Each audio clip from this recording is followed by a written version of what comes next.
When our group was reviewing our decade for selection and nomination to this year's Hall of Fame, we kept coming across one name over and over again and wondered to ourselves why we hadn't seen it before and why we hadn't noticed it before, because the accomplishments were so outstanding. Conrad Watson, class of 1969. One of the premier schoolboy pole vaulters of his era. And in fact, one of the premier schoolboy pole vaulters in the history of the state of Massachusetts. In more than 3 decades since Conrad Watson vaulted 14 feet 6 inches, this record has endured in the annals of high school track in the state of Massachusetts. Conrad Watson's interest in track was planted early and nurtured by many. He was born into a track family where records and titles were common. His father, John, was a Class B Middlesex champ in the 880-yard dash in 1937, and his mother played tennis and field hockey at Watertown High School and graduated in the class of 1938. His sister, Kathy, class of 74, and brother Walter, 76, were varsity athletes as well, and his brother, Jack, class of 61, Don, 62, and Bob, 65, and he was the first New England athlete to vault more than 13 feet. Brother Al, 67, and Richard, 70, all won, placed, or showed in statewide track and field championships. They had outstanding careers at Watertown High School. But Conrad Watson in the pole vault was by far and unchallenged the best pole vaulter in the state of Massachusetts, and by record, the best high school pole vaulter in its history. He benefited from top-notch coaching from such mentors as Bill Jenkins, Larry Caffarella, legendary Northeastern coach we introduced earlier, Erwin Cohen, and at the national level he had heroes such as John Pinnell and Bob Seagren. He won just about every high school jumping competition he ever entered. Conrad was also extremely coachable. And through that coachability, he became the first New England pole vaulter to break the 14-foot barrier. He was also a high jumper and ran the relay. Going on to Northeastern, he continued to excel, and he was the pole vault champion of the prestigious Penn Relays and was the New England vaulting champion as well. Not surprisingly, he was a Greater Boston League All-Star and All-New England. Ladies and gentlemen, please stand and recognize one of the outstanding track and field athletes in our school's history, Conrad Watson, class of 1969.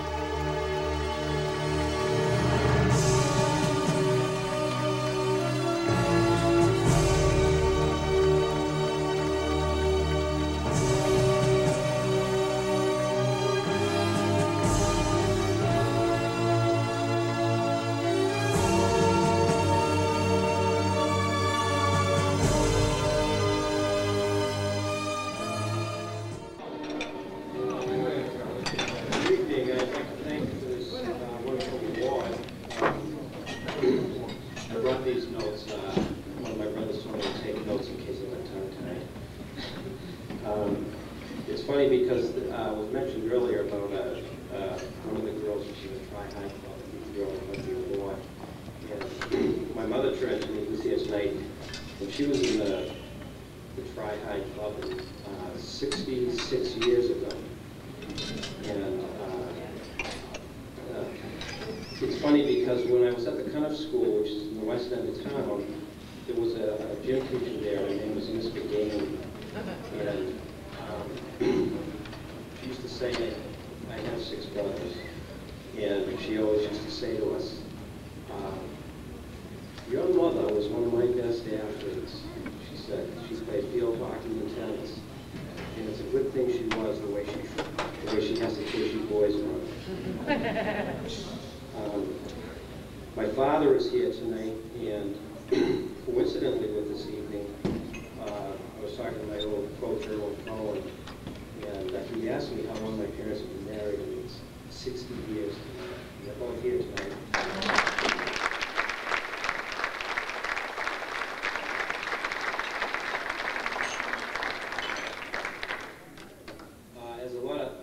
Someone came up to my father tonight, and he taught in the Waltham schools, and I think he had the last speaker as a student at the Beach Junior High.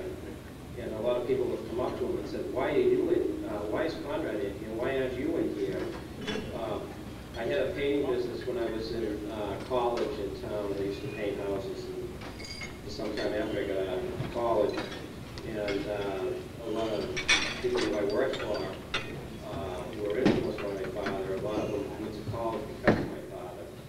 And they used to tell me what a great guy he was. And when I used to work on the houses, and I'd meet a lot of women who knew my mother, and they would say what a saint my mother was for putting up with my father.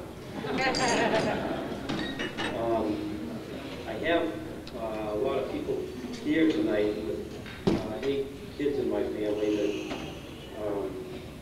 a few aren't here, but most of them are. My brother Jack, who graduated in '61, and Rich, who graduated in '70. Rich and I, we used to pull all together, and my records probably wouldn't be standing tonight if he hadn't gotten injured. He was practicing over at BC, and his pole broke, and he almost broke his back. So his senior year was, he wasn't able to evolve that much. And my brother Wally's here. We work together now.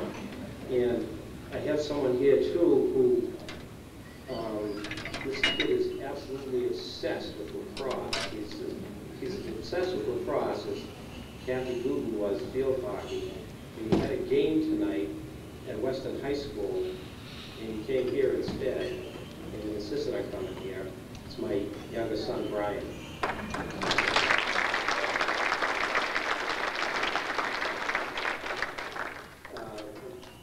Erwin Cohn has been mentioned, and the captain of the track team when I was at Southeast, Bob Teagan is here. Bob graduated from Cambridge Regional Ad, the same year I graduated from Watertown. And Bob and I were the backbone of Erwin's team, we like to tell him. Erwin was NCAA Coach of the Year a couple of times in the '70s, and he went on to become athletic director. And Bob reached the top of his field. He's a teacher and guidance counselor and assistant principal at Catholic Memorial High School. And I've never seen a guy, like he called me the other night, he'd just gotten in from work at 7:30 at night. I've never seen a guy so dedicated since my father to kids and helping kids out. So I'd like to honor him tonight.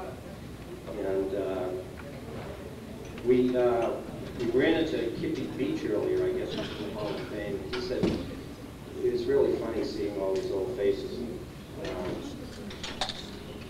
talking over old times. I saw Kippy Beach and Nick Pappas. Nick lived 3 houses up, and Kippy lived across the street. And Kippy was probably 10 years younger than us. He was sitting on his porch one night, and he said all of a sudden he saw someone flying over their garage roof.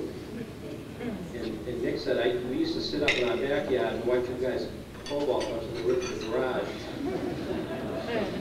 So that's where it all started. And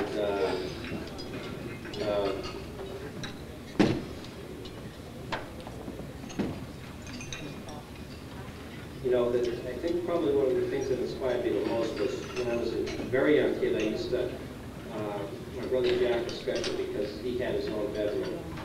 And he used to allow me to sleep on his floor once in a while. It was just a great privilege. But he had this saying on his wall that sort of, I always stared at, and I always thought about it, and it inspired me to this day, was, a winner never quits and a quitter never